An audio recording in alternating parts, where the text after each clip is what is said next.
Good evening, everybody. Thank you for joining our May onX Hunt 101 Masterclass. We'll get going in just a couple of minutes here. We're going to give everybody a minute or two to get settled in and get logged in. So a couple housekeeping items before we jump into the full presentation. So your audio and video are turned off, so we can't see or hear you. No worries if you have noise in the background. If you do have questions, we have some folks from our customer support team answering them in the Q&A. So if you're able to open up the Q&A feature, should be on the bottom of your screen on most devices. That's the best spot for questions. We'll try to answer as many of them as we can within the time of the class. The chat is also there. Chat's great just for letting us know who you are, where you're tuning in from. Chat is not a great place for questions. They can just get lost in there. The Q&A is there for that purpose. So utilize the Q&A if you do have a question you'd like an answer to or something you'd like us to show live during the class. This class is being recorded, so if you want to go back and rewatch a portion of it, and pause it and follow along, or if you have to leave early and you want to go back and watch the portion you missed, we will have it uploaded to the onX Hunt YouTube channel. We've got a masterclass playlist there with all of our previous masterclasses, and we'll send you an email tomorrow evening with that YouTube link so that you can just wait for that email and pull it up and watch it whenever you'd like. We are also doing a giveaway at the end of the class. We're giving away some onX Hunt hats. So you do have to be live, and present in the class to enter that giveaway. We'll post the link towards the end of the class in the chat for everybody that's still sticking around. All right, we're a couple minutes past start time, so we'll jump into it. My name's Jack Hedlund. I'm going to be running you through the class tonight. I've been with onX almost 7 years now.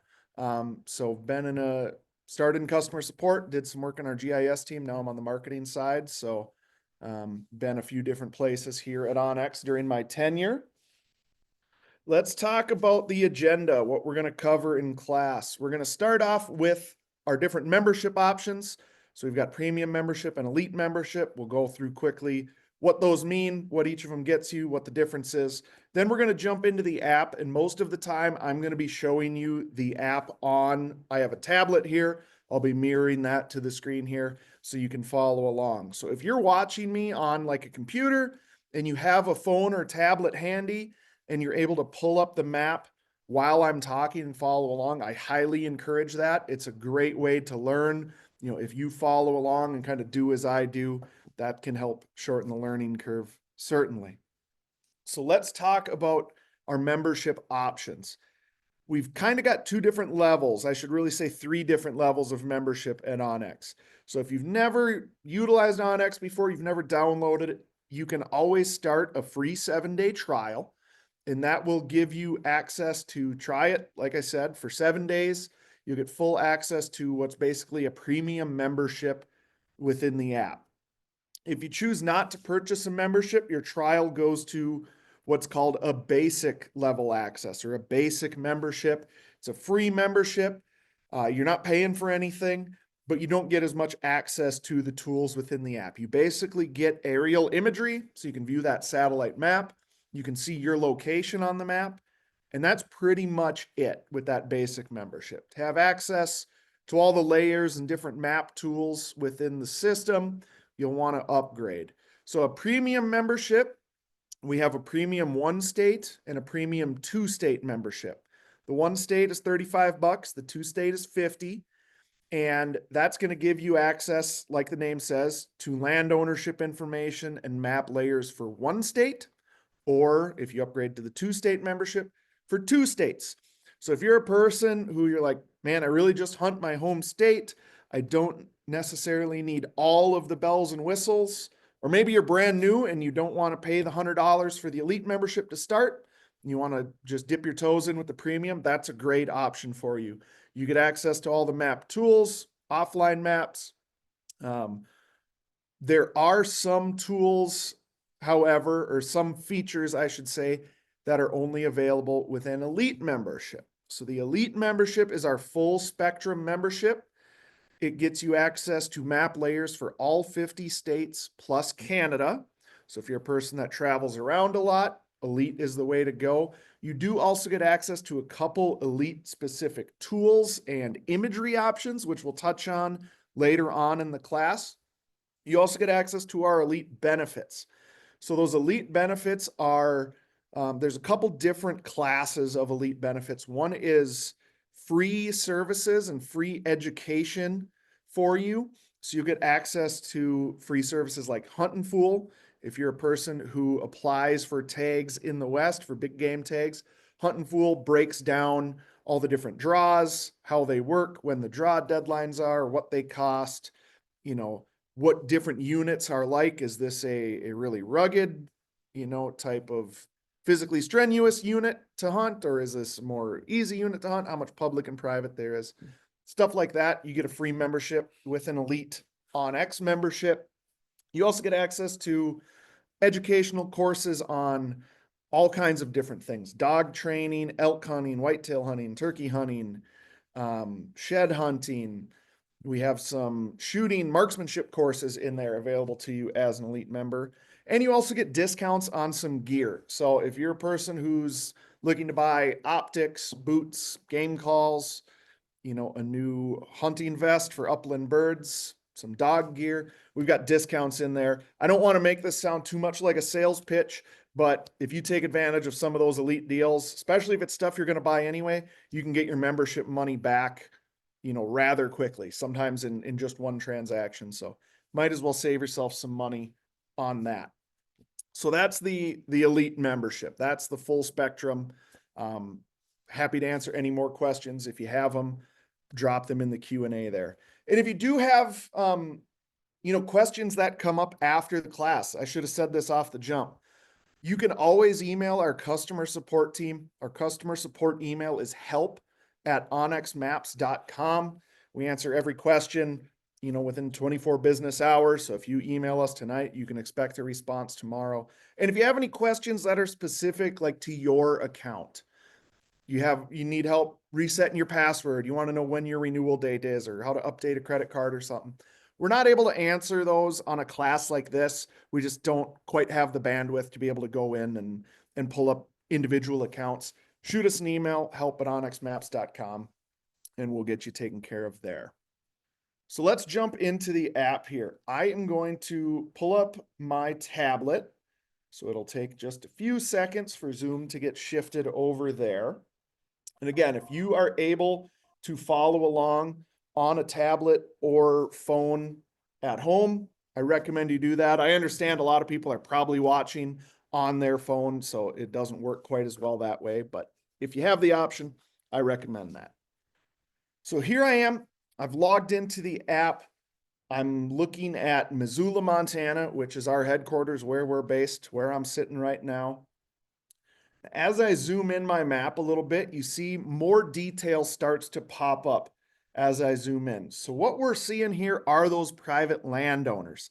That's kind of the bread and butter of onX, right? That's where we got our start of, hey, who owns this land? Where's the public? Where's the private? Where are those boundaries? So when I zoom in, I start to see those orange boxes denoting the property boundaries, and I see the owner's name listed there in white letters. If you're not seeing this on your end, you may have turned this layer off. If you've got a paid membership, I should say. If you don't have a paid membership, you don't have access to this information. So in the lower left-hand corner, I'm going to open up my map layers. I'm going to do that one more time. So I'm going to the lower left-hand corner. There's kind of a black and orange button there that says Hunt Map Layers. Tap on it. It's going to pull up this menu. Now your layers are grouped into different folders, or some people call them collections. You have different state collections. You see I have Montana turned on. And then we have 5 other collections that are nationwide. We'll get into those in a bit. But for now, I'm going to start with Montana. I'm going to tap on Montana to open up that folder. And these are the layers that are available to me. Now, your state is going to look different. Every state has different layers. Most of that depends on, or all of that depends on, what type of programs the state might have, as far as different habitat programs, different access programs like walk-in hunting access and things like that. and what data they make available to us. All states will have private lands, government lands, and possible access. And almost all states, I think it's all but one, have some variation of hunting districts. Okay. So the layer that is turned on is going to be highlighted and it's going to have that green switch next to it turned on. You can turn them off at any time just by tapping those switches. Okay. So if I leave the private lands turned off, you see I don't have those boxes and those names on my map anymore. This is a question we hear from customers fairly consistently. Usually somebody will come up to me or somebody will email us and they'll say, hey, I can't see land ownership anymore. What gives? Like what's going on? I paid for a membership. Why can't I see the land ownership information? Most of the time, they just have the layer turned off. Either they turned it off accidentally or something like that, or they turned it off on purpose and forgot to turn it back on. So that's the first stop. If you're not seeing something on your map you think you should be seeing, go into your layers. And vice versa. If you're looking at your map and you're like, man, what is this? Why is there this weird coloration on my map? Why is everything tinted a certain color? Again, 9 times out of 10, it's a layer that got turned on. So you might just have to go through your layers and turn them off to see what is causing that coloration on your map that you might not want to see. We'll go over a few layers that cause that here in a bit. So I've got my private lands layer, government lands, hunting districts, possible access, and block management turned on. Those are layers I pretty much never turn off in Montana. Private lands, government lands, and hunting districts, always on. I find those useful, and they don't block my map up. They're not preventing me from seeing the imagery or anything like that. So let's say I want to learn a little bit more about what I'm looking at on the map. We don't have a legend, like a formal legend, like you might be used to on, a paper map where it has the key and tells you what all the symbology means. Our legend is accessed by tapping on the map. So for example, where our office is located here, I'm going to tap on the map, pulls up this menu, tells me the owner is 0.6 LLC. So if you were to tap on a property, most of the time it's going to give you a person's name, or it's an LLC, or it's like a family partnership or something like that. If I scroll down on this menu, it gives me the tax address as well. So the tax address is where that landowner receives their taxes, where most, you could consider it a mailing address, right? It's not necessarily the address, the street address of that parcel. So if you're looking to get in contact with a landowner, for example, you can tap on the map, pull up their information, you'll get a name and you'll get a tax address. So if you want to send them a letter, this is a great time of year. If you're looking for hunting access in the fall, don't contact people in the fall, right? If you're going to talk to farmers, ranchers, landowners, this is a better time of year.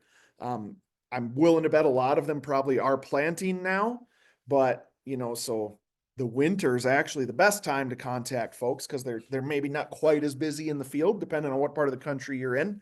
But sending letters out to folks by using that tax address is a really great way to look for access, and not doing it the week of opening day or the week before when everybody else is asking. You've also got owner names. So if you need to do an old school, pull up the phone book, pull up the white pages, do a Google search. We don't give phone numbers in here. That's a question we get. Why don't you have phone numbers?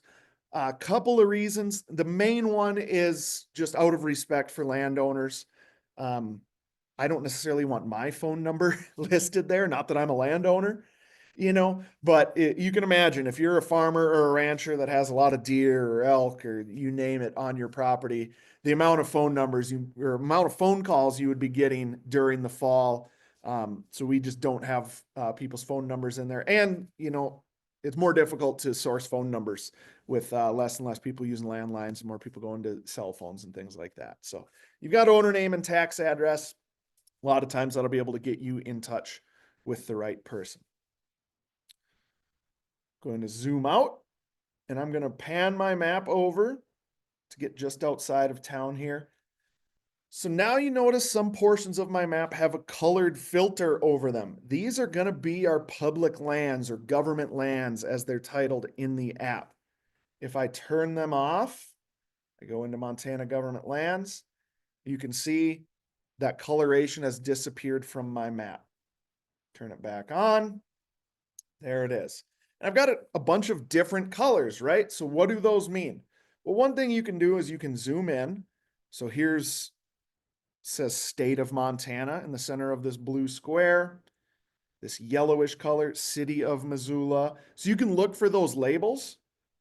You can also tap on the map. I know this green color is national forest land. It's low national forest. The more you do this, if you're brand new, it's not super intuitive. The more you get into the system, the more it's just going to be second nature. I've been using onX long enough where I know green is national forest, blue is state, yellow is BLM land. Like I can find it here, like this parcel is all BLM land. Again, if you tap on it, it's going to tell you who the managing agency is. BLM, Forest Service. If I zoom up, there's Glacier National Park. National parks are purple. Reservations, tribal land is going to be this kind of yellowish brown color. Military installations are like a pink color. And again, if you don't know, tap on the map. That's going to be a common theme throughout this class. If you don't know what something is, tap on it. More often than not, you're going to find your answer that way. I thought I saw a question in there. Somebody asked about I've got my one state turned on. I've got Montana turned on. How do I turn on an additional one?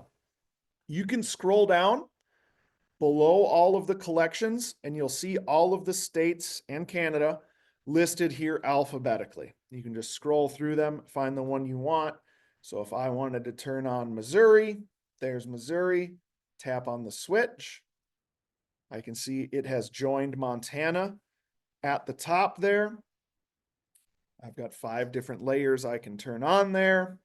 If I zoom out my map, go over to Missouri and zoom in, there I can see some public land popping up and I've got private land showing up as well.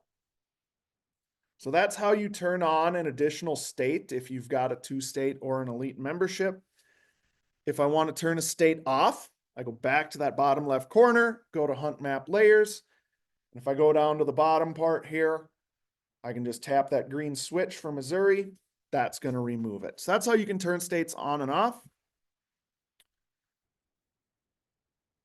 Let's talk about some of these other folders. Well, let me back up. There's one more state layer I want to talk about. That's the hunting districts.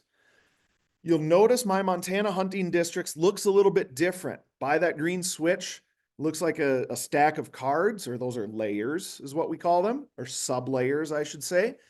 There's 17 of them. So what does that mean? If I go to the left side here and tap View Options, that's going to give me all of the different hunting districts within Montana. Now, your state likely calls them something different. Every state has different terminology they use. It might be GMUs, game management units. It might be deer permit areas. It might be hunt areas or hunt zones. You get the idea.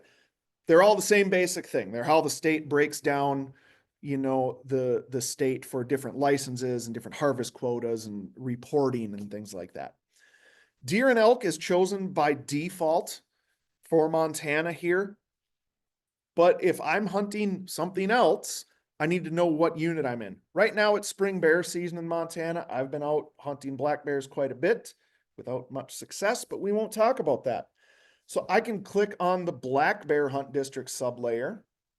And if I zoom out, those sublayers are these green lines here.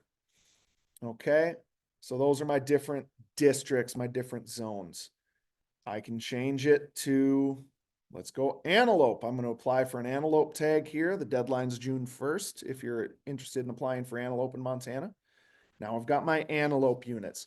So we do hear from people sometimes. Wyoming's the most common culprit because Wyoming breaks their units down more than most states. And the conversation usually goes something like,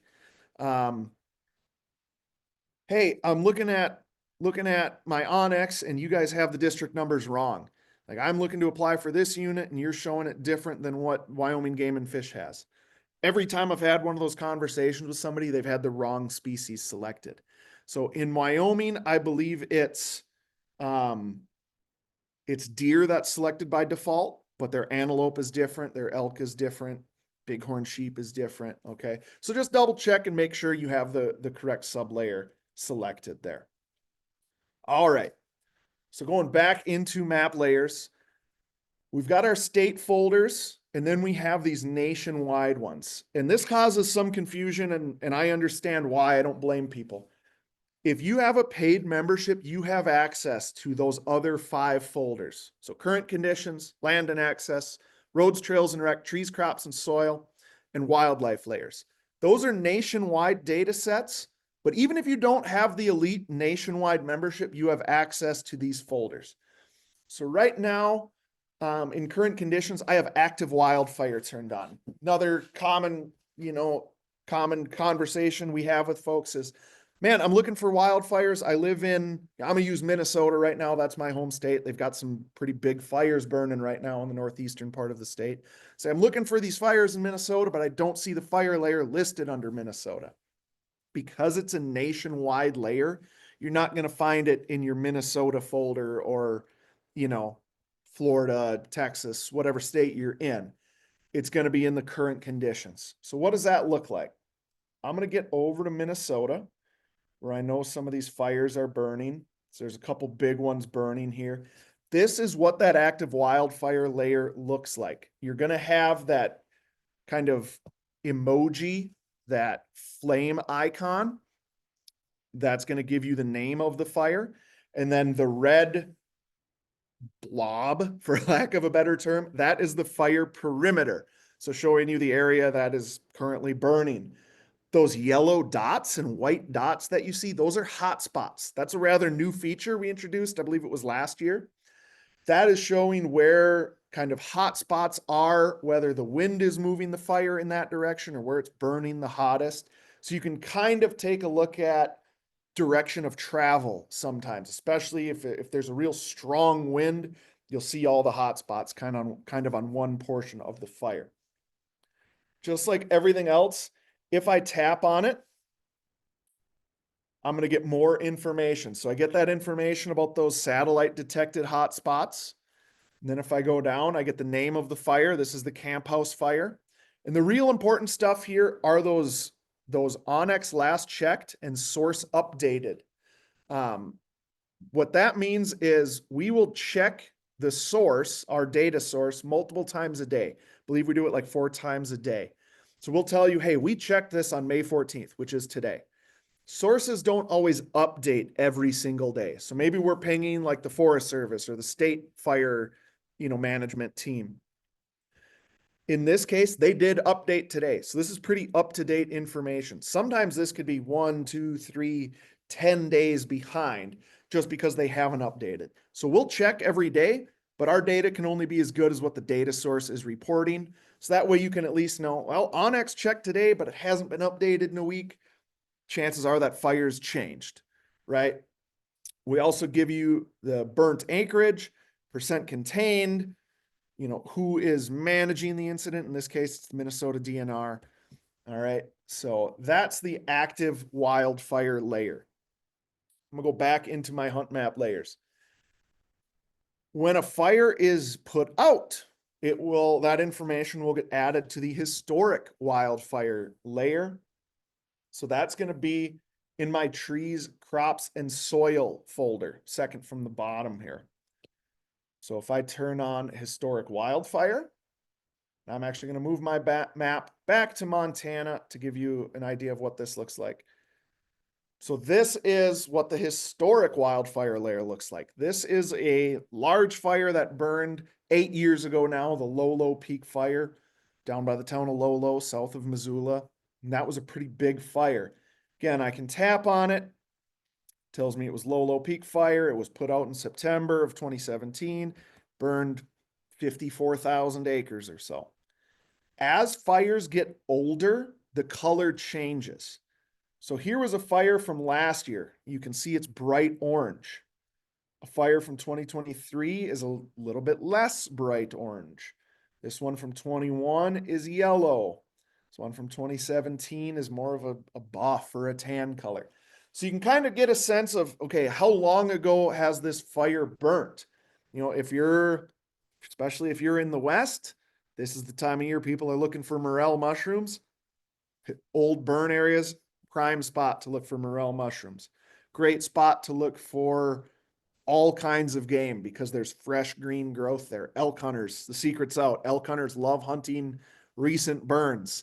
You know, one that's from 2017, maybe not as good as one that's from 2022 or 2023. It does depend on the intensity of the fire. This low peak fire was 2017. That was pretty intense. I drive along this highway here a fair bit, and it was a moonscape for a couple years. There was hardly any regrowth. Now things are starting to grow back just because that fire was so intense. It burned up a lot of the seed bank and it took a while for things to regenerate. So something to keep in mind there. Couple other layers to talk about quick. I'm going to go to land and access. These are some that I have turned on all the time. The wilderness areas layer. So that is going to be your federally designated wilderness areas, places like the Boundary Waters, the Gila Wilderness, Bob Marshall, Frank Church, those types of wilderness areas. You can see them on your map with this kind of diagonal hashed lines. So you can see the difference there kind of from left to right, the right side being the Bob Marshall Wilderness Complex there. So those are your non-motorized areas. Another one in there, the U.S. Fish and Wildlife Service hunt areas, the second one from the top. Those are going to be your refuges. So it's going to show you if you are looking at a wildlife refuge managed by the U.S. Fish and Wildlife Service. Many of them allow hunting, but they typically will have some different regulations. I shouldn't say typically. Many times they have different regulations. They have certain areas where you're allowed or not allowed to hunt. This is a refuge south of Missoula. You can see with that layer turned on, the south side here is showing me kind of in the orange box, that's the waterfowl hunt unit.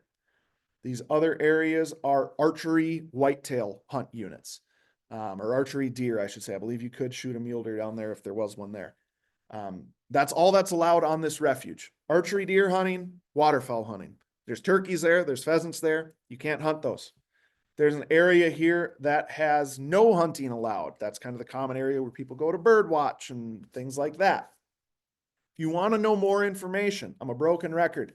Tap on the map, and if you scroll down, you'll see U.S. Fish and Wildlife Service hunting units, Lee Metcalf National Wildlife Refuge. And there's a button there that says more info.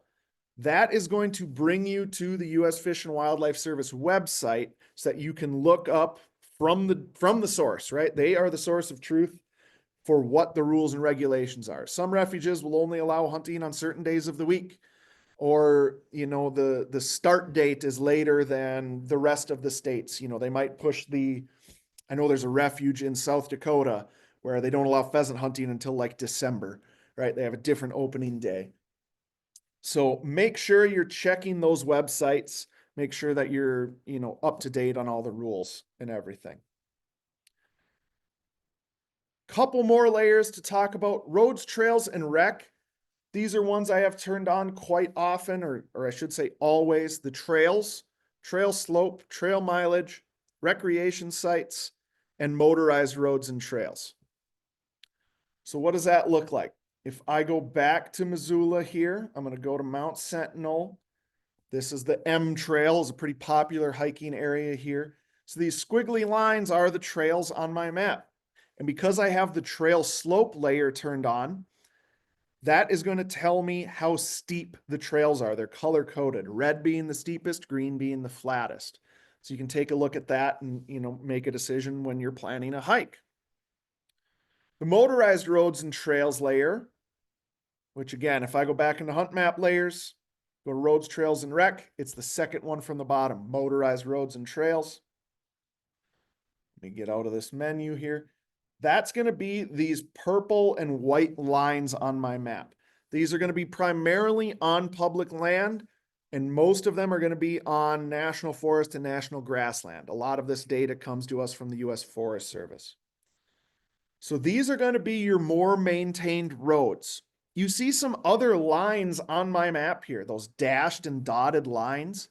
Those are roads, but we don't have as good a data for them, and they're typically not maintained as well as those purple and white ones. So those purple and white ones, they receive routine maintenance. Now they still might be rougher than heck, but they're generally pretty passable, right? Some of these other lines, like these dashed lines, there's just not a good data source to tell us the status of those roads, whether they're open or closed. So you do have to do some ground truthing. Most of these are kind of remnants from when these areas were logged last. They'll use these roads, the logging crews will punch the roads in to get the equipment in and get the logs out. So they're great to know if you're hiking, right? It's a lot easier. I use them for grouse hunting all the time, or if I'm successful and I'm packing out meat, or even just to get into an area. They might not receive any maintenance and there might be 15-foot tall spruce trees growing in them, but it's still a lot easier hiking than, side hilling on a steep grade. So even if you can't drive on these types of roads, you might be able to walk on them. Still important to know. The motorized roads and trails, again, if I tap on them is critical here, because that's going to give me the important information on this road. Most notably, the accessible by and the open dates. So accessible by is going to tell you what vehicles are permitted on this road. Some of these roads and trails will have width restrictions on them. Some of them are just dirt bike trails. You can't legally take a wider vehicle on them. Some of them have a 50-inch width restriction. So that's your dirt bikes, your ATVs, and your smaller side-by-sides. A big full-size side-by-side is probably wider than 50 inches, at least many of them are. Not legal on that road. So this road here, overland means passenger cars. I drive a GMC pickup truck. I'm able to drive on this road. High clearance 4x4, if you see that and it doesn't say overland, let me see if I can find one here. I think this road should say high clearance. There. So it says high clearance 4x4 and side-by-side. It doesn't say overland. I might still be able to get my pickup truck down there, but it's a rougher road. So some of these roads that say high clearance as the first accessible vehicle, it might be that you need darn near a rock crawler on some of these, or you need a Jeep or a Tacoma or 4Runner, one of those popular off-roading type vehicles with bigger tires, lift kit, etc., recovery gear. It's not every road. Some of these roads I drive with my regular pickup truck, but some of them I do not because they're a little rough. The other thing to check here are the open dates. So this road that I have selected doesn't open until Friday. It doesn't open until May 16th. It's behind a closed gate. I used to get caught with this. It took me once or twice, I think, when I first moved to Montana. I was going to drive out, was going to do some hunting. There's a locked gate. I said, what the heck? There's a road here. It's because it was seasonally closed. In Montana, we do that a lot for wintering areas. They'll shut down a bunch of roads just so people aren't driving in there when elk and deer are at their most vulnerable, and also during calving season. So a lot of roads won't open up. Some of them will open up this Friday, and then there's more that will open up in the middle of June. Just so that, when the elk calves are being born and stuff, people aren't driving, cars and dirt bikes and stuff, and spooking them. All right, let's move on. There's a bunch of layers in there. We don't have time to go over all of them. My recommendation is spend some time poking around with those layers. Okay, that's really is the best way to learn this system. I'm gonna turn off a few layers here, but there's all kinds of information in there that may or may not be important to you. You can always turn layers on and off. If you don't need them, turn them off, right? Let's talk about offline maps. So this is all well and good when I have cell service, but what about when I don't? Well, you can still use the app when you're offline. In the lower left-hand corner, there's a button that says offline maps. I'm going to tap on that. And I have a button here that says new offline map. Yours may look different, or you recently made a change to the interface of this. Yours might look slightly different. You'll get that update soon if you haven't already. Still, everything works the same. So tap the new offline map button. And now I'm going to have a box on my screen. Whatever's within this box is what is going to be saved. Okay. So I can still move my map around, and whatever is within this box is what I'm going to have saved. I can zoom in if I want. You can see my dimensions get smaller. So I can make a map smaller if I want. I can really zoom in. I wouldn't recommend doing that in most cases. I want as much coverage as I can, so I'm zoomed out as far as I can. Your dimensions might be different just depending on your device. Everyone's got slightly different dimensions. Don't worry about that. Down below, I can choose my map detail. And what detail is talking about there is the imagery resolution, or the imagery detail. How crisp the satellite imagery is that's going to be saved for offline. Medium is chosen by default. And for most people hunting in the West, that's what I recommend. That's what I personally use 99% of the time, especially when I'm in Montana or Wyoming or wherever. You can also choose a high detail map. So this is a smaller map, but higher imagery resolution. When I go back to Minnesota to deer hunt with my family, this is the map I use because we have a deer camp. We're hunting a mix of public and private, but we're not going too far from camp. Our farthest stand is probably 2 miles, 3 miles from camp. So I don't need a huge map because I'm not going to be traveling around like I am when I'm in Montana and I'm grouse hunting, or I'm pronghorn hunting or elk hunting. I might be hunting a whole unit or multiple units. Then I need a bigger map. So if you're a person who, you've got a duck club, or just, an area you duck hunt, or one area you whitetail hunt, hunting camp, club, whatever, and you're going to be in that area and you're probably not going to a bunch of different spots, I would use the high map detail. Low map detail, honestly, I don't use very much at all. It's a big map, but the imagery resolution is not as crisp as medium and high.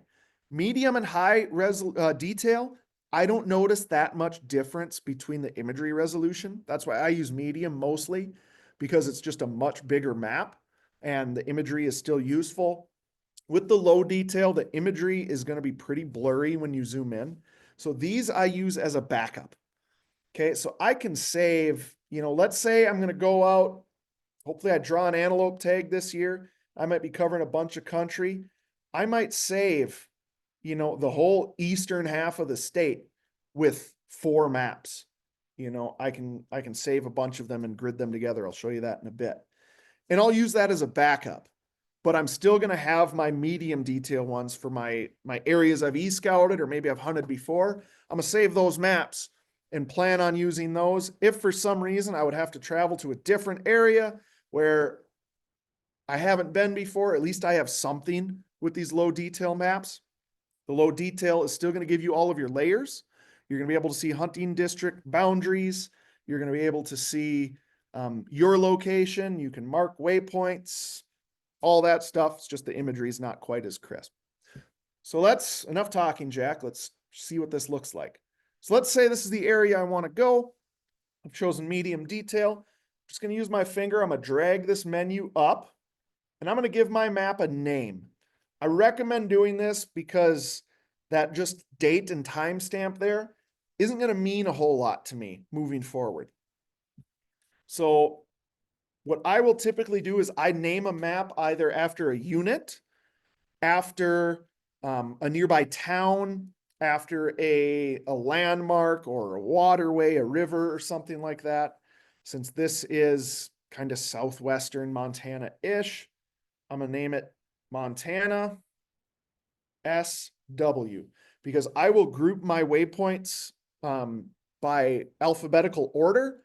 So all my Montana maps, I'll start Montana and then SW, NE, E, whatever portion of the state it is. Montana Southwest, I know the southwest portion of the state. I hit save. That's going to start downloading for me. You can see I have a green box on my map now. That is the outline of that offline map. So that way you can tell, you can see I've got some green boxes all over the state. Those are previously saved offline maps. And you can save multiple maps. You can put them right next to each other and create a grid pattern to have a bigger area saved. You can do all of those things. You'll notice some of these maps look a little bit different. Some of them have a red and white box around them. These are maps that I had previously saved, but I have offloaded from my device. So what does that mean? So here's an example. I believe this is my tobacco roots map. You'll notice the difference. If you're looking at my menu down below, the Bob Marshall map has a green check mark next to it. Green means go. Green means that Bob Marshall map is available to use. The tobacco roots map, if I go there and I'm without service, I'm not going to have a map because I've offloaded it. If I want to download this map, I just have to tap the down arrow, and that will kick off the download process for that tobacco roots map. Now, why would you offload a map? There's a couple different ways and reasons you can get into that state. I mentioned earlier, I'm going to apply for an antelope tag in Montana. I don't draw an antelope tag every year. So I have a whole bunch of maps saved from the last time I had an antelope tag in Montana. I don't typically hunt that portion of the state for anything else. Sometimes I do, but not usually. When I don't have a tag, I don't need those maps taking up space on my phone, right? So I'm gonna use this tobacco roots one again. Let's say I drew a tag in the tobacco roots, or I'm going down for a hunt and I'm hunting it for a week and I'm not gonna be back. I don't need that map on my phone, but I might want it in the future. So instead of just deleting the map and having to re-download it next year when I go to the tobacco roots, I can tap on the three dots to the right. I can hit remove from device, and that will keep the border, but it'll remove all the saved data. So that next September, my buddy calls me and says, hey, you want to go into the tobacco roots and hunt again this year? I'm going to say, yes, I do. And boom, I'm going to start downloading that map again. You can also get into this situation if you get a new phone. So if your phone, craps out on you, you have to go get a new one. Your onX membership will transfer over. You don't have to buy it again or anything like that. You'll just download the app again from the App Store and sign in with the same email and password you used on your old phone. But when you log in, none of your maps will be downloaded. Everything else transfers over. Your waypoints, your tracks, all of those will transfer, but we're not able to transfer that downloaded map data. So all of your maps will have that down arrow next to them. So it's nice. You don't have to totally restart and save those maps. You'll just have to go through and tap those down arrows to save them. Same thing goes if you save a map on a tablet and then you access the app on your phone. You'll need to download the map on your phone because it was originally downloaded on your tablet. You'll just have to download that data to your phone as well. A couple other things on offline maps. Some of these say update available. So I have this one CMR refuge out in eastern Montana. Update available. If I tap on the green circle, that's going to start downloading that update. What that update message means is something has changed in this map. Most commonly, land ownership has been updated. Land has been bought and sold. Happens every day, right? So when we get that update from the state or the county, it doesn't automatically update your offline maps. You'll have to just tap that update button to get that updated information. This isn't like super critical that you do this all the time. I remember talking on the phone to somebody who said, man, you guys screwed me this weekend. I was driving out hunting Saturday. I pulled up my map. It said update available. I had to pull over and do that update. That's not the case. Your map is still going to work, even if it says update available. That data is still there. You're still going to be able to utilize that map. It's just something is out of date. If you notice that when you're on your way to go hunting, go hunting. Don't worry about it. Update it when you get back. I'll update during hunting season, maybe once a week. and I work at onX and I can just have it updating at my desk. Do it before hunting season. Do it when you think of it. Otherwise, don't let it bother you too much. Not a huge deal typically, especially if, you're hunting public land, that stuff doesn't change hands all too often. And if you're hunting land that you own or land where you know who owns it, hopefully they haven't sold it without telling you, right? So it's a good thing to update when you can, but don't let it keep you from going out into the field. Few other tips for offline maps. I mentioned earlier, you can still see your location when you're offline. It's a question we get a lot. Your phone's GPS does not work on the cell network. It works on the same type of system or signal as, like a handheld external GPS unit like you might have had in your car back in the day. So you're able to see your location, you're able to mark waypoints, you're able to do all of that stuff even when you're offline. You can run a track. We'll talk about that in a bit. If you're worried about battery life, my number one tip for you to preserve battery life when you're offline is to utilize airplane mode.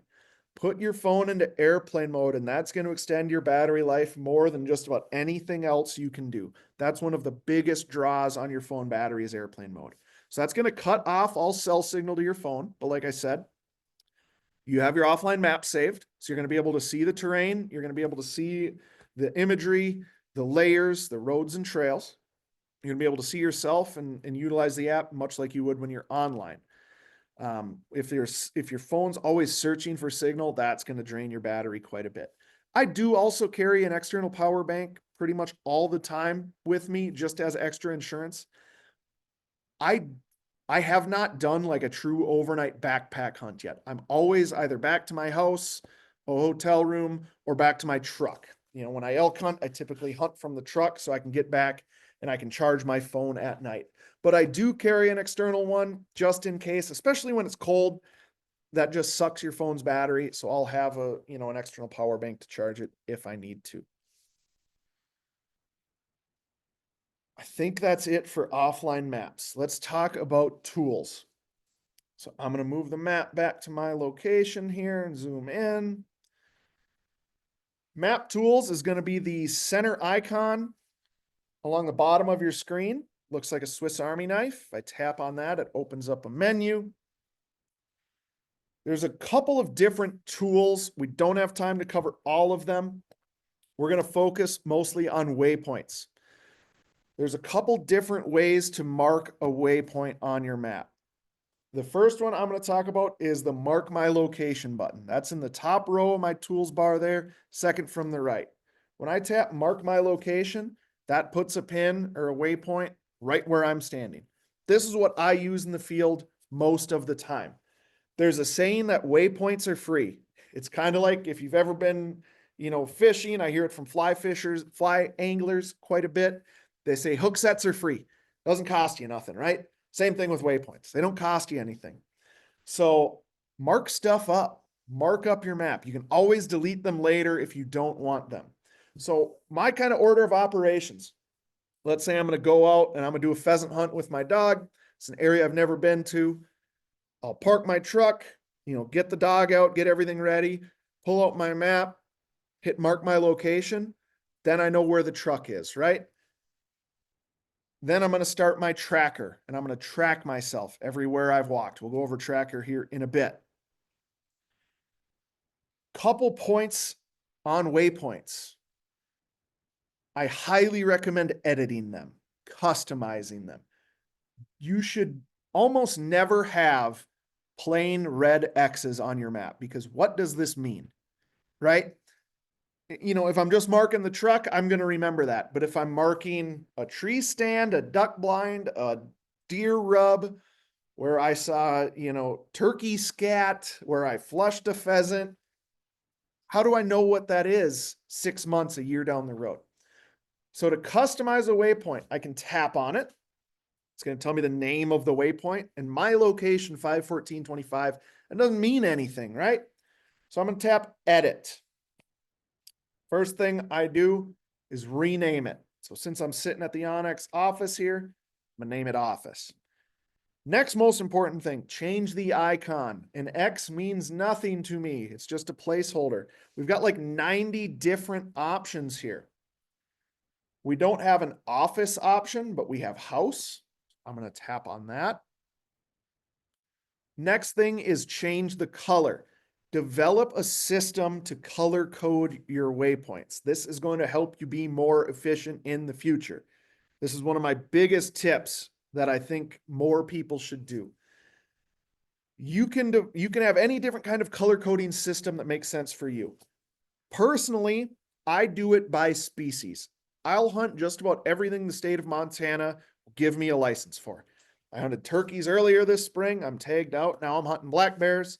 This fall, I'm going to hunt elk, deer, hopefully pronghorn if I draw a tag, upland birds. So I will choose different colors for different species so that I know immediately when I'm looking at my map and I'm zoomed out and I've got over 1,000 waypoints, I know that brown are my elk spots, for example, and green is turkey and yellow is bear. You know, I just know at a glance. Of course, I've selected my different icons, but when you're zoomed out, it's hard to see those sometimes. But I know by the color. Those are elk waypoints. Those are upland bird waypoints. Those are deer waypoints, etc. Some people will do it by year and they'll say, all right, 2024, all my waypoints are going to be blue. And 2025, they're all light blue. 2026 are green, 27's black, 28's white, so that they can see the change over time. That's pretty popular with a lot of people at the office here. If I was mainly hunting one property and I was mainly hunting like white-tailed deer, you've got a 40, you've got a lease, you've got a hunt club, a camp, whatever term you call it. All you hunt is white-tailed deer. Then I would mark, I would have camp one color. I would have tree stands one color. I would have deer sign. I might make rubs and scrapes a different color. I might make water holes a different color. I might make fence gates a different color, whatever you have. Like I said, there's no wrong way to do it besides not doing anything. Come up with a system. Once you start using it, it'll be second nature. I'm just going to make this one white. That's kind of my miscellaneous, color. Hit save. Now this means something to me. I know it's a building. It's white. I've got a name on it. And you can always go back in and edit it later. So if you have a whole bunch of them saved, you can go back in after this class and edit them. It doesn't have to be right away when you mark a waypoint. I saw a question in there. There's a lot of questions coming into the chat. Folks, we're not going to be able to answer questions in the chat. Please use that Q&A box. It's just we're not able to monitor them and answer them as easily in the chat. So if you do have a question in the chat, I apologize. We just can't monitor those. Please use that Q&A box. But there was a question in there about how to delete a waypoint. So all you have to do is tap on it, tap the delete button along the bottom of the screen. If you're on a phone that might get cut off, you just might have to slide that menu over. You can also tap edit, hit the delete button, and it's gone. Let's say I want to mark a waypoint at a spot where I'm not at. A couple different ways to do it. Let's say I don't know, I'm gonna go to this area. And hey, this looks like a good glassing spot maybe. I can touch add waypoint and it's gonna drop a waypoint in the center of my screen. That might not be where I want it to be. So all I'm doing right now is I'm tapping on the screen to get it where I want it. I want to be right at the peak here. Actually, it's probably not the best because there's trees. I'll move a little bit further away. Perfect. Again, give it a name. Glassing spot. If I could type correctly would be helpful. Change the icon. We have a glassing icon. I use it all the time. And this is a spot I haven't been to. So I'm going to color code it red because in my system, red are, hey, go check out this spot. Then if it's good, then I'll change the color to whatever species I'm glassing for there. Another way to mark a waypoint, and honestly, what I use more often, let's say I want to get to this point. I can just tap on the map and hold my finger there. We call it a long press. So if I hold my finger on the map for a couple seconds, a waypoint's going to appear there. Now this is easy to do accidentally. So if you accidentally, you're panning the map and you just leave your finger there for a couple seconds, it's going to drop a waypoint. If you don't want a waypoint there, in the top left corner, there's a button that says cancel. You can cancel it and remove that waypoint. But I will do this quite often when I'm e-scouting just because it's faster than tapping into the tools menu. I'll just hold my finger there. There's my waypoint. I'm going to say this is another glassing area. Give it a name. And hit save. So a couple different ways to mark waypoints there. And again, like I said, they're free. I think the limit is, I don't want to speak out of turn. I think our limit's like 5,000 waypoints or something like that. I've had onX, I've been employed here about 7 years. I had it before I worked here. I think I've got 1,500 waypoints, 1,600 waypoints on my personal account. So nowhere near, the limit there. Mark stuff up. If you don't need it, go through and delete it. There's a couple other tools in there, line distance, area. We don't have time for those, but I recommend checking those out if you're interested. I want to talk about the tracker now. We're already at an hour. So the tracker is one of my most used features of the app. I use it almost every time I'm out hunting. What it does is when I hit start, it's going to start tracking where I walk, and it's going to leave a breadcrumb trail behind me. It's going to be a dashed light blue line anywhere I walked or drove or floated a river, anywhere I've traveled. I'm not moving anywhere right now, so of course it's not going to show any distance or speed. You can see my time ticking down there, and my dot is not blue, it's red now. That means that the tracker is recording. I can pause it if I want, if I'm going to go on a hike and stop to have lunch or stop for a glassing area. I might not want that tracker running the whole time. I can hit pause. Just don't forget to resume it when you start back up again. When I'm done, I'll hit stop. I can name my track. Once it's saved, I can change the color and style of it. Of course, I'm sitting in an office building. I didn't go anywhere. It's not going to let me save it. So for right now, I'm just going to hit delete. So the tracker there's a lot of different reasons to run a track. Number one that I think of is safety. If you're hunting a new area, you're going to go hike in there, you're going to want to be able to get out, right? So you can run that track and see the exact path you took and then follow that back out.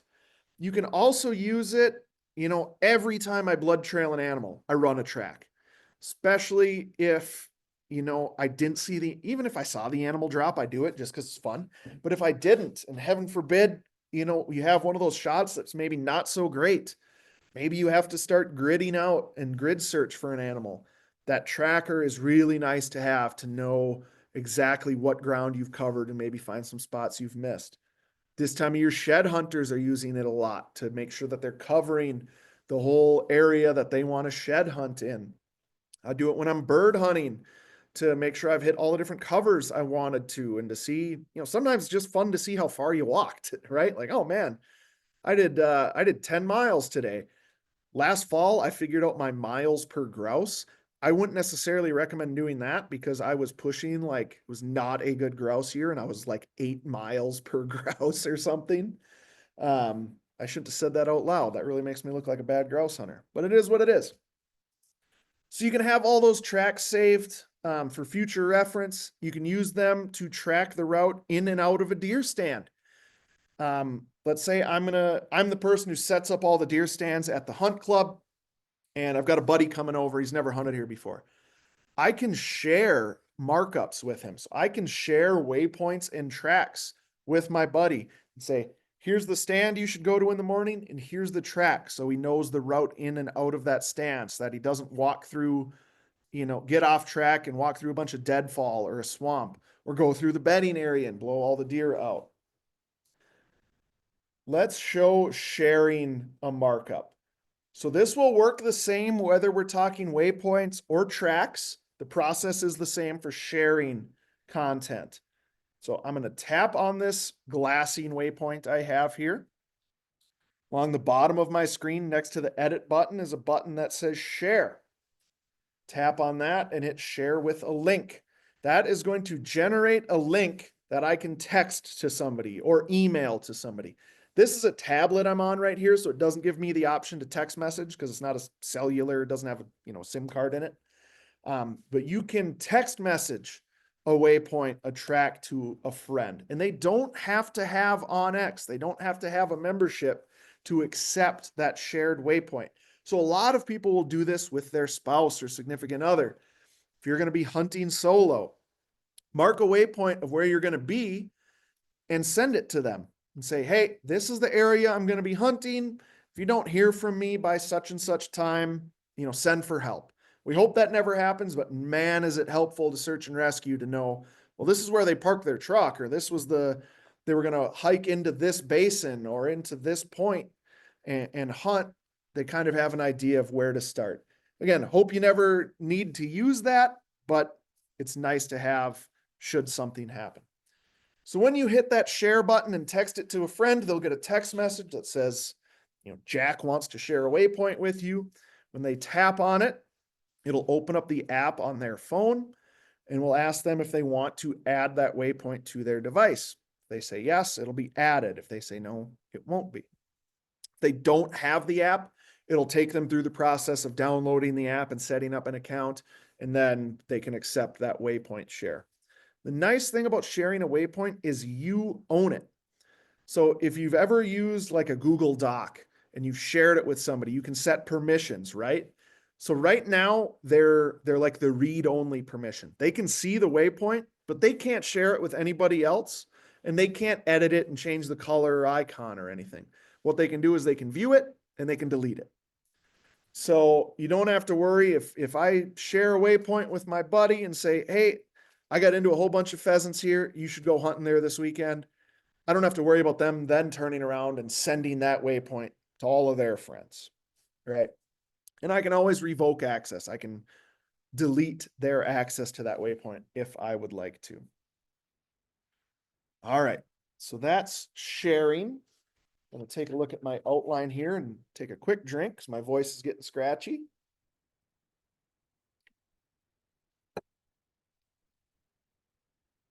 Okay, let's talk about the location button and compass mode.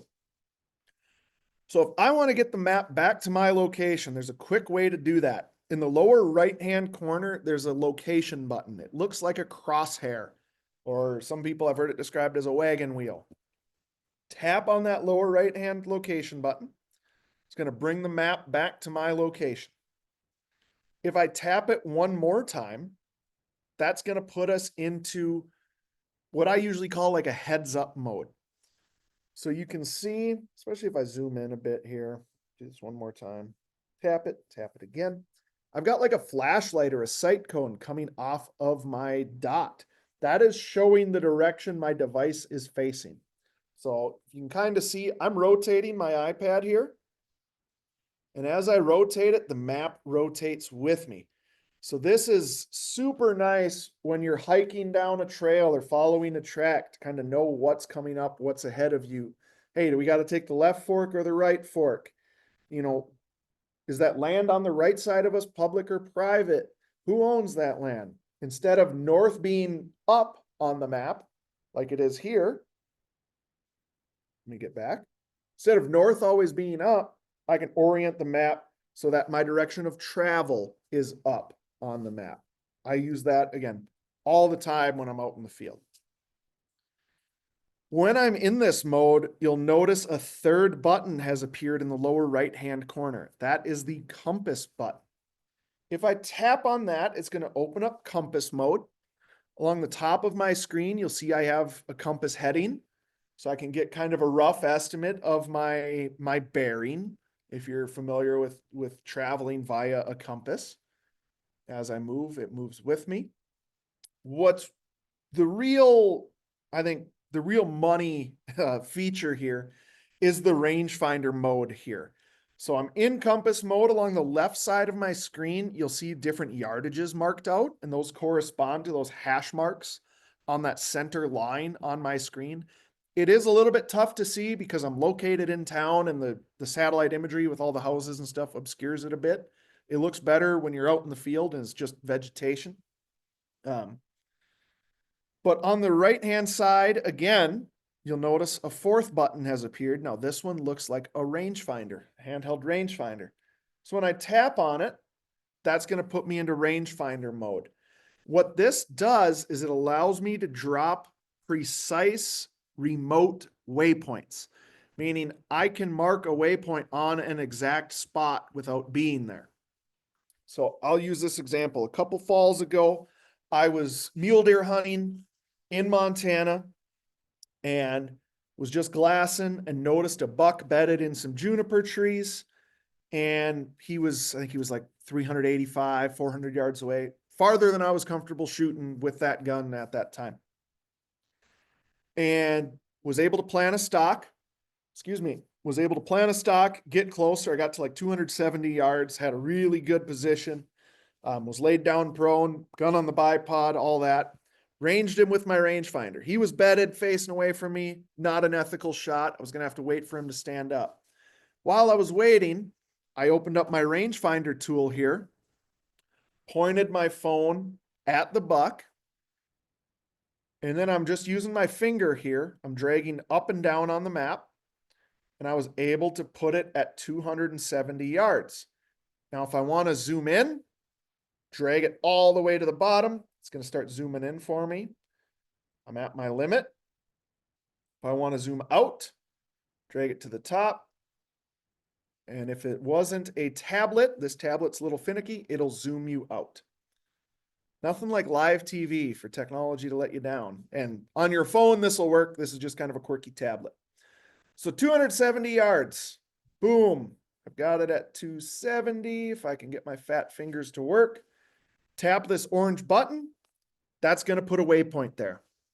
Okay, again, I can hit edit. This was a mule deer buck, mule deer, buck. Oops, hit save. That's my color for deer. There we go. So I waited for that deer to stand up. Once he did, I shot him. He went kind of over the ridge, the spine of the ridge he was on and out of sight. I felt good about the shot. I watched all his does run away, and there wasn't a buck with him when I watched him run away, so I felt pretty good. But I still had to climb down from the shooting position I was at. It was in some of that like breaks, coulee type country.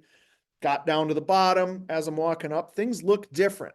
If you've hunted long enough, you know when you climb down from your deer stand, if there's any brush, even if there's not a lot of brush, things just look different from standing on the ground to being 15, 20, 30 feet up in a tree stand.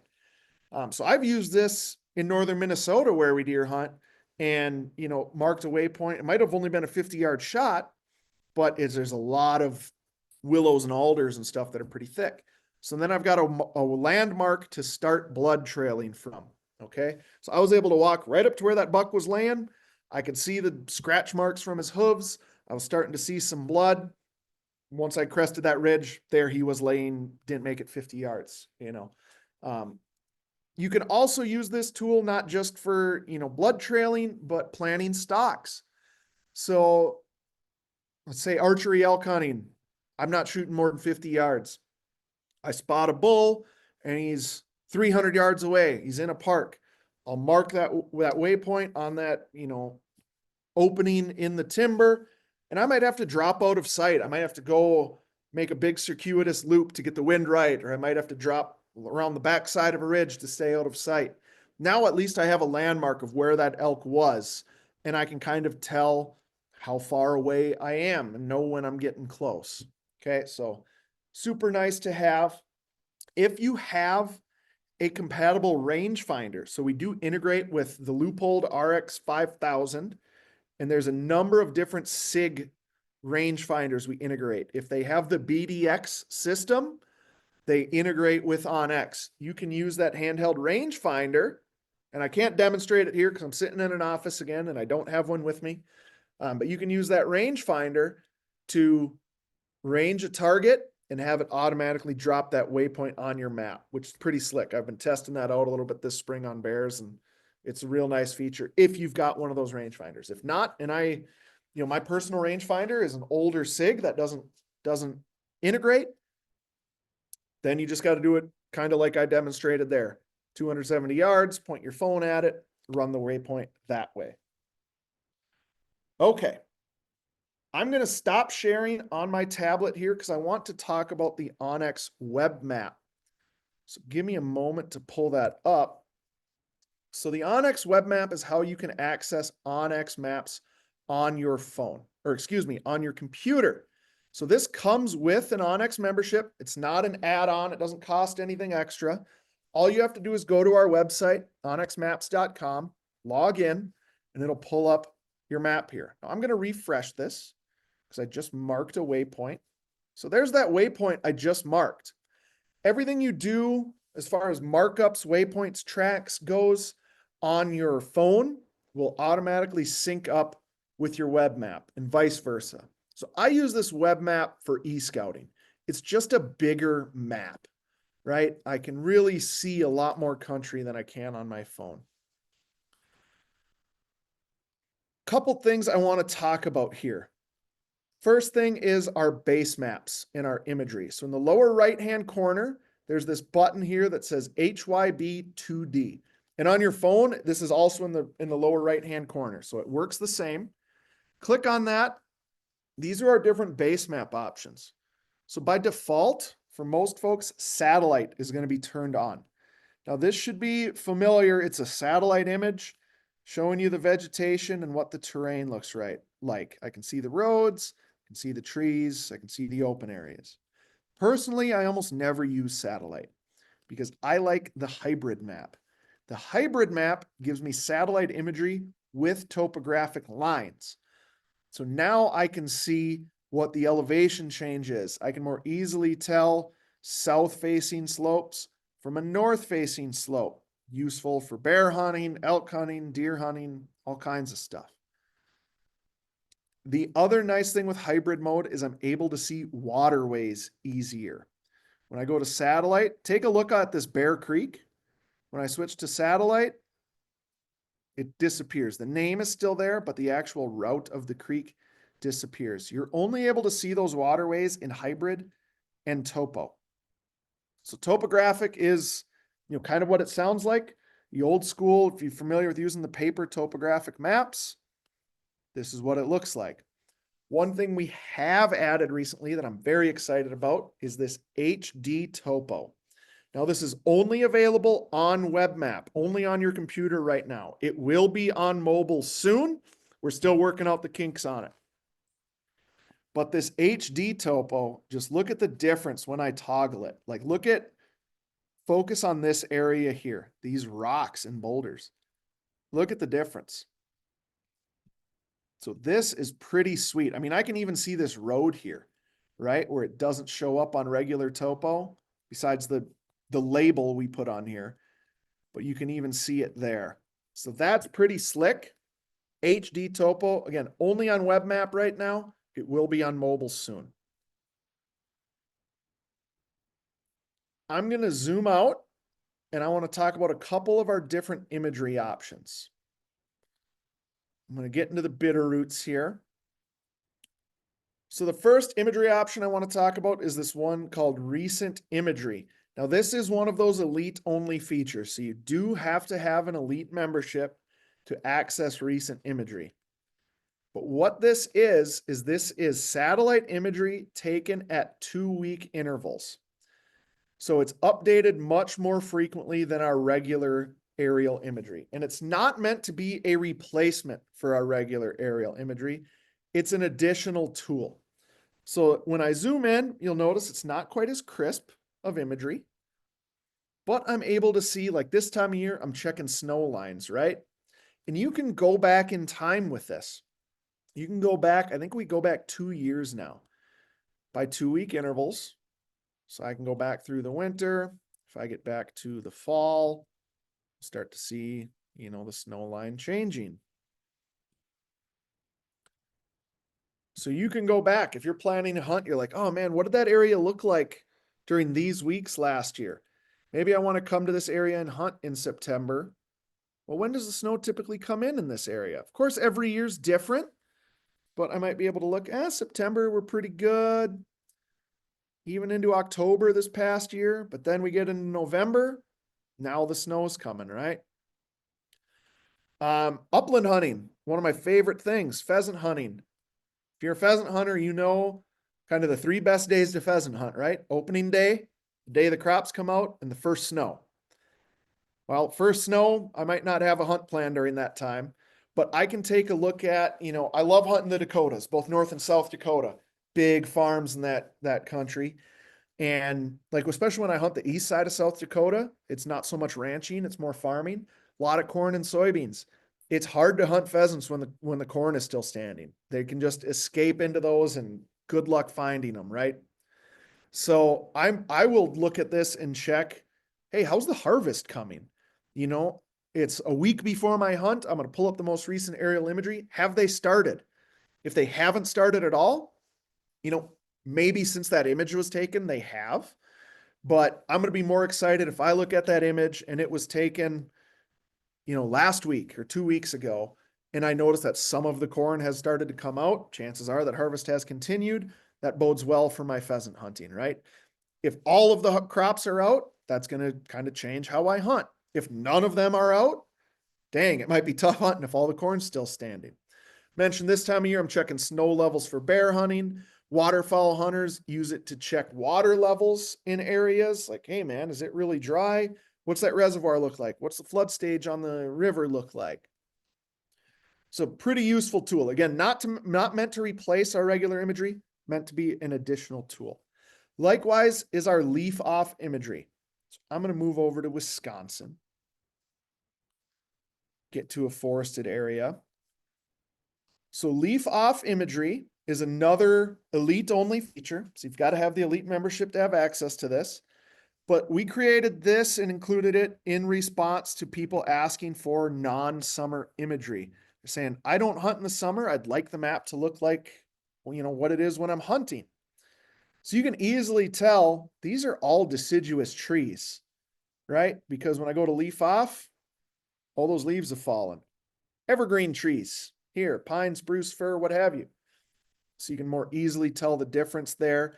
You can, in some areas, you can even see, deer trails. You can see some of the water through like this swampy swale area.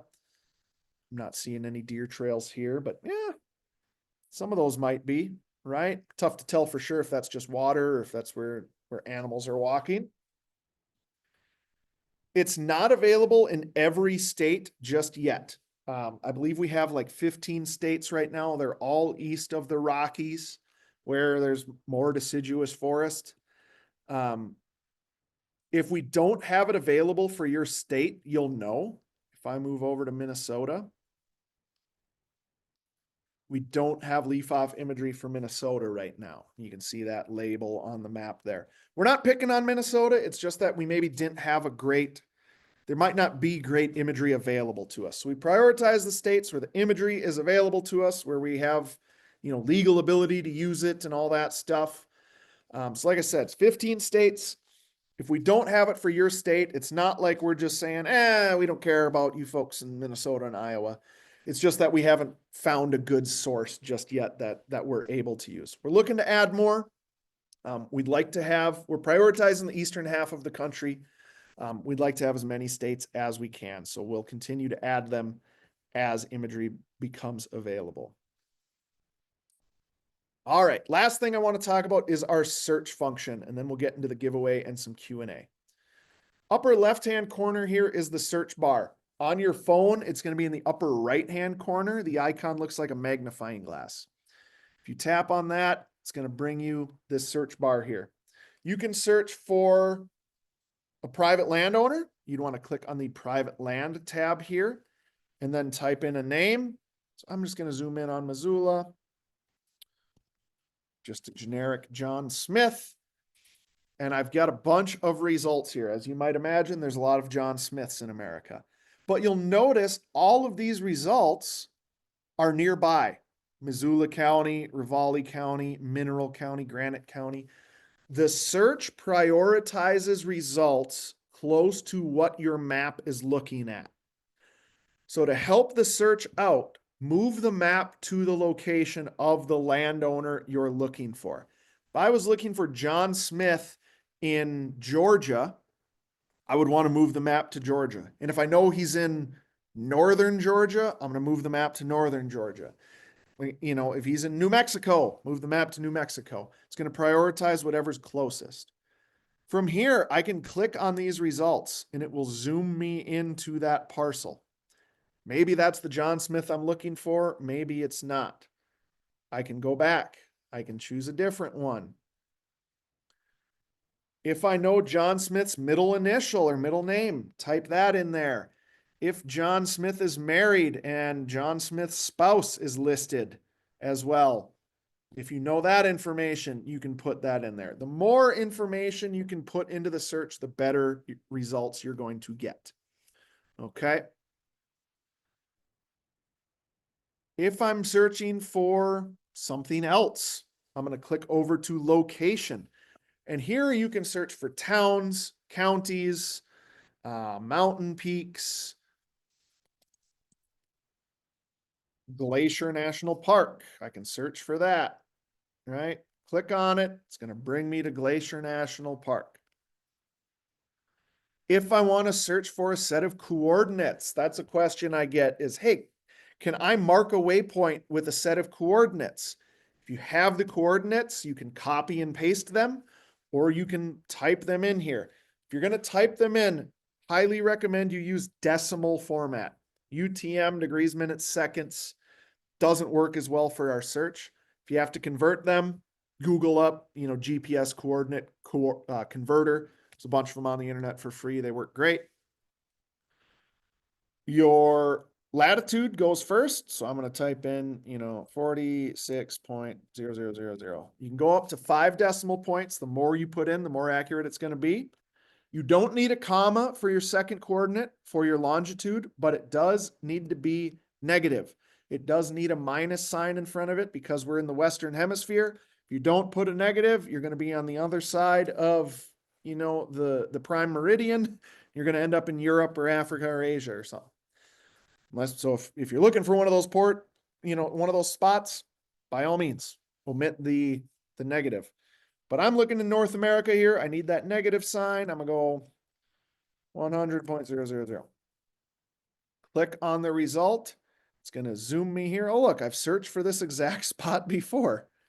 Let me back out here. I'm going to change this so it's not confusing. I'm going to go 101, 101st meridian. It's going to move me west. There we are. So I've got this location. That's the coordinates I've typed in. If I want to add a waypoint, I can go right here, bottom left corner, hit add waypoint. There, I've got my spot saved. So that's how, if you have coordinates from another application, another program, you can search for them that way. You can also, it's kind of a niche feature, but let's say I talked earlier about sharing a waypoint. Sharing doesn't work if you don't have service, but I carry a satellite communicator like a Garmin InReach or a Zoleo, where if I'm in an area where there's no cell service and I want to send for help for packing out an elk that I just killed, I can take my coordinates from onX, copy and paste them or type them into, my Garmin app where I'm sending a message through that InReach, send it to my buddy and say, got an elk down here, no cell service, would love some help packing out, so that they can then take those coordinates from their messaging app, their Garmin, I think it's called Earthmate is the one I use, and plug them into onX, then they have that waypoint. So when you don't have cell service, that's a way you can kind of work around that. All right, I just talked for nearly an hour and a half straight. I'm going to pull up my slideshow again. We'll get into the giveaway and some Q&A. So if you don't have an onX membership, we do have a discount for you. So if you don't have a current membership, you can save 30% off your first year by using the promo code app101. That promo code's only good on our website. It does not work if you go to the App Store or Google Play Store. They do not accept promo codes. You will be charged full price. So please go to our website. You can also type in this shortened bit.ly. URL. That will take you to the purchase page with that discount applied. If you have any trouble, shoot us an email or give us a call. Our customer support team is happy to help you get that discount code applied to save 30%. Again, app 101 saves you 30% off your first year's membership. If you want to learn more, our website is a great source. We have all kinds of tutorials on there. Our YouTube channel has a bunch of how-tos. We have a whole playlist of our previous master classes. I mentioned our customer support center. They're all US-based folks. Again, if you send us an email tonight, you can expect a response tomorrow. Weekends, things take a little bit longer, but you'll get a response on Monday. And check out future classes as well. We've got our final application season class with Hunt and Fool coming up. So if you're a Western big game hunter and you didn't draw any tags this year, which is the boat I'm sitting in, we'll talk about your over-the-counter and leftover tag options so that you can still go hunting. We're also going to have John Barklow, who's a survival expert, coming on in June to talk about building a possibles pouch for, when the fertilizer hits the ventilator, as they say, so that you can, get yourself out of a sticky situation. Our giveaway, I'm going to have one of the members of the support team throw the giveaway link in the chat. You can also type it in here, this May Hunt 101 URL. We're giving away 10 hats. Have to enter by midnight tonight. I will send an email to the winners tomorrow, and you will get your hat shipped out tomorrow or the next day at the latest. If you have trouble with this giveaway link, I'm actually going to stop sharing right now and do something in the chat. So if you have trouble with that giveaway link, I'm going to turn the chat off just so that the giveaway link doesn't get lost.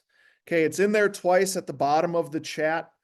Some phones have trouble for whatever reason. It's like there we go.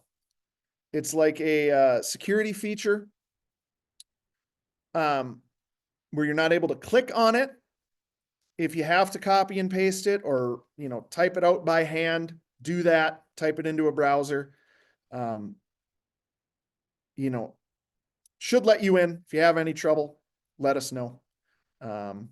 Where's my button here? There we are. Pull that back up.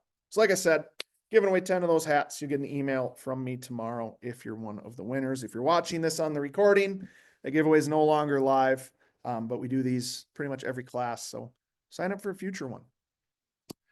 Let's get into some Q&A. I'm going to see if we had anything I didn't go over quite well enough or anything we need to go over a second time. Looks like customer support folks were able to answer pretty much all of them in the Q&A there. So rockstar job there. She didn't send me any to go over live again. So I guess we'll wrap up here. Want to thank everybody again. We covered a lot tonight. I apologize if it went a little fast, or if we skipped over a feature you were hoping to hear about. We've already been here an hour and a half. I try to keep these brief, but let's see. Somebody asked me to replace the link for the giveaway. Type it in again. So that giveaway link is in there. Oh, there's a few questions coming in. Bradley asks, any plans to add small game features?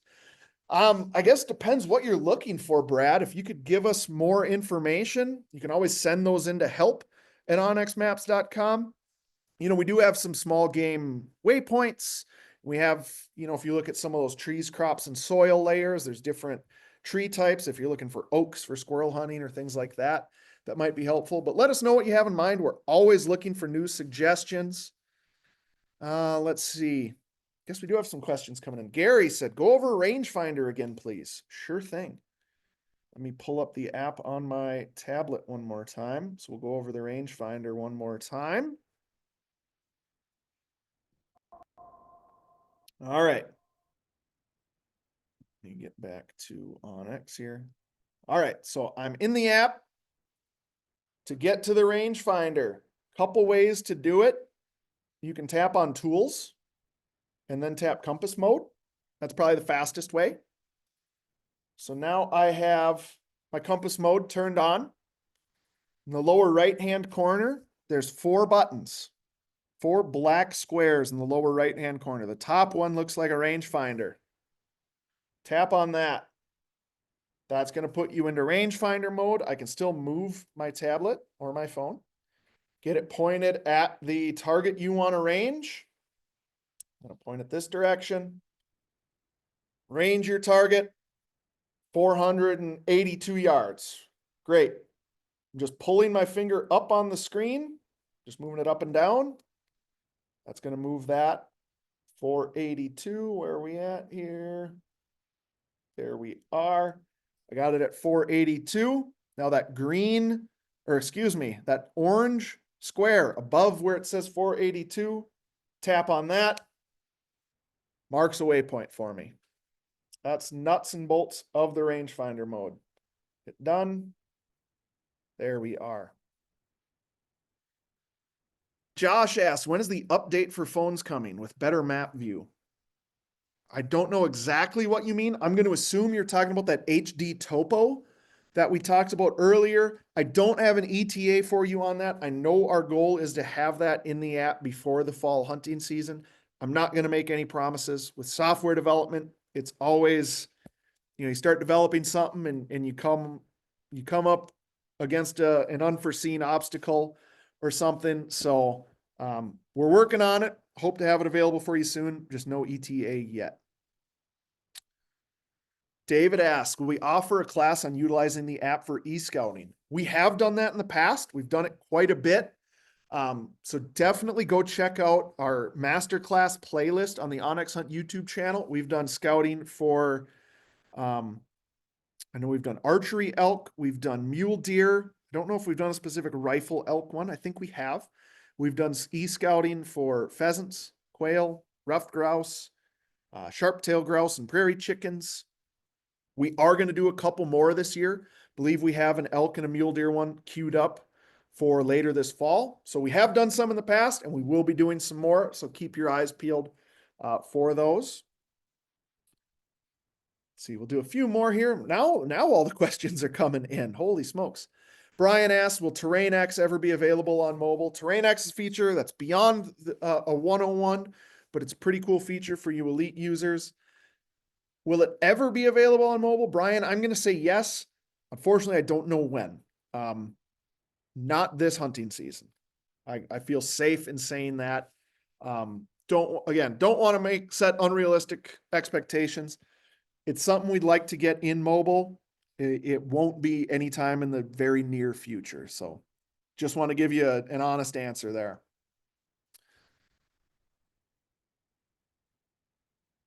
Let's see. Brian doesn't see the giveaway link in the chat. It's at the bottom of the chat. I don't know how to make it more obvious. I'm going to keep posting it.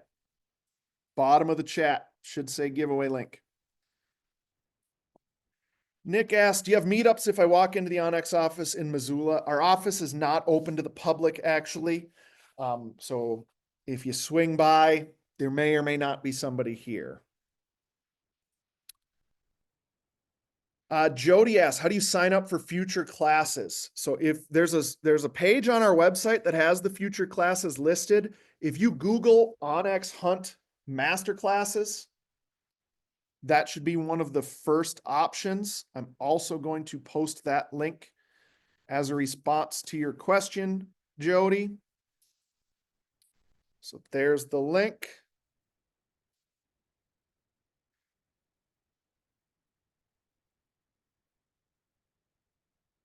Terrence asks, good question. If I'm home and find a good spot and want to go look at that and have a way to have directions like a GPS. So if you tap on a waypoint, let me share. I should just keep this share up.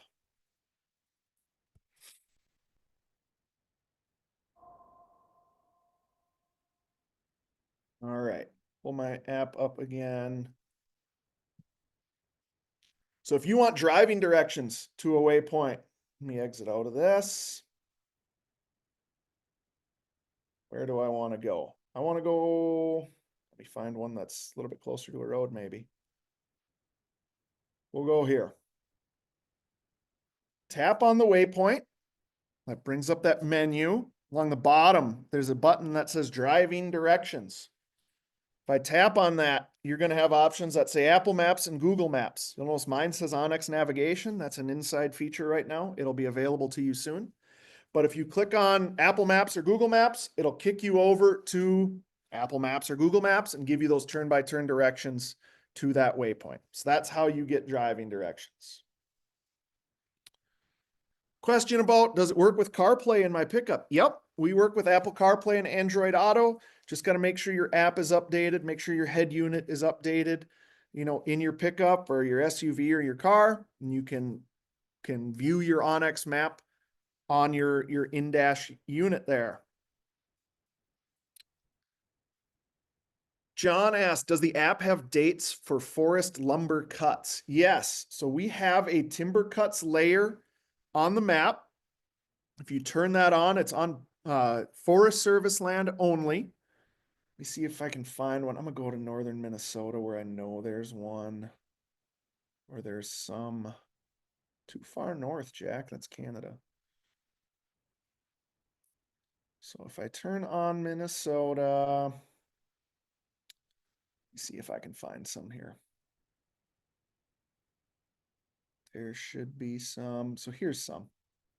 So those are logging cuts on Forest Service land from 2015. So again, that's only on Forest Service that we have this data for, but if you hunt Forest Service land, you'll be able to see those cuts. Jeff asked about Canada. Are we working on getting landowners? Yes and no, Jeff. Land ownership data is handled completely differently in Canada than it is in the United States. The United States, it's public information. It's easy to get typically from county tax assessor's office. Canada has a whole different set of rules and regulations. So we're able to get, in a lot of provinces, we're able to get the landowner boundaries, but they're not going to give us the landowner names. It has to do, I think, with some privacy laws and stuff. So we are working to get the information that we can. Every province is a little bit different. We're probably not going to be able to get, at least in the near future, we're not going to be able to have the level of data like we have in the States. It's just a whole other ball of wax up there. We are working to add more boundaries. Land ownership names are a lot tougher to get.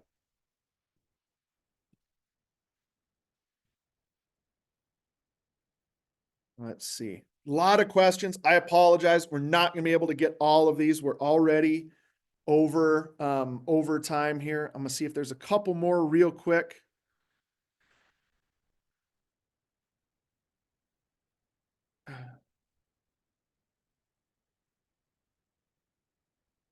Walter asked, last season when I used the compass mode, it was not showing correct direction in my phone. Have you seen or heard any other people have this issue? Yes, me.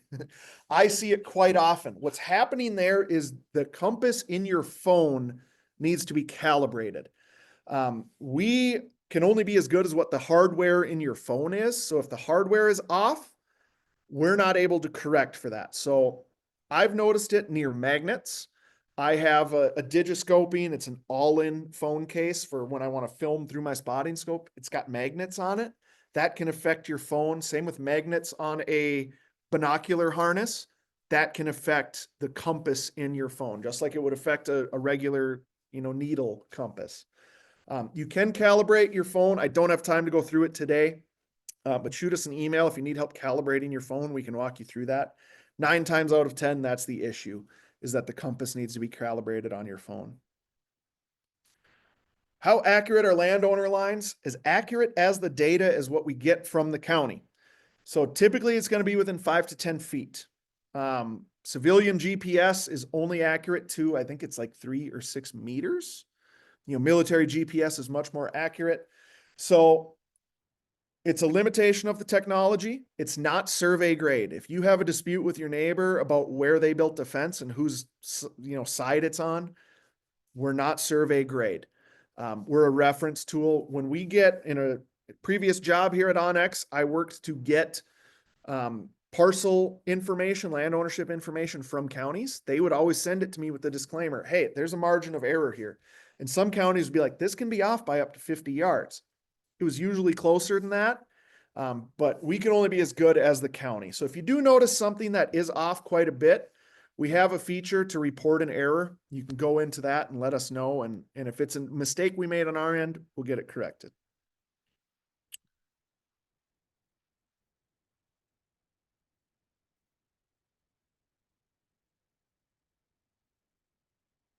All right, let's see one more.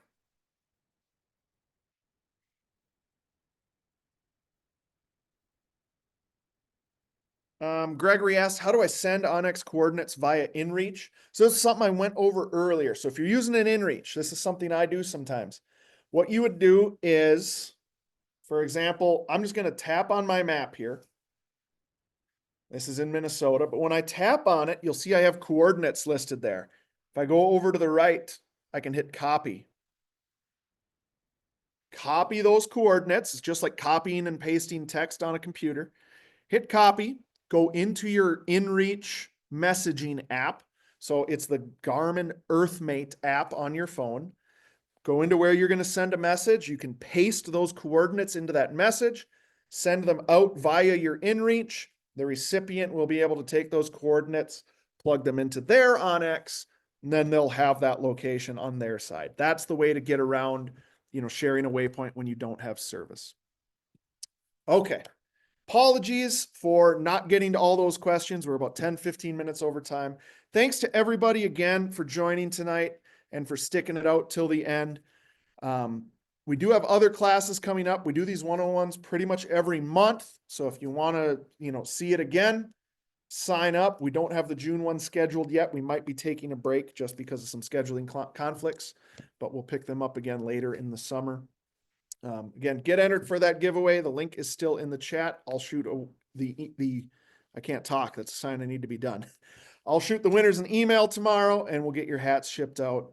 And once again, thanks and hope to see you on a future masterclass. Have a good night.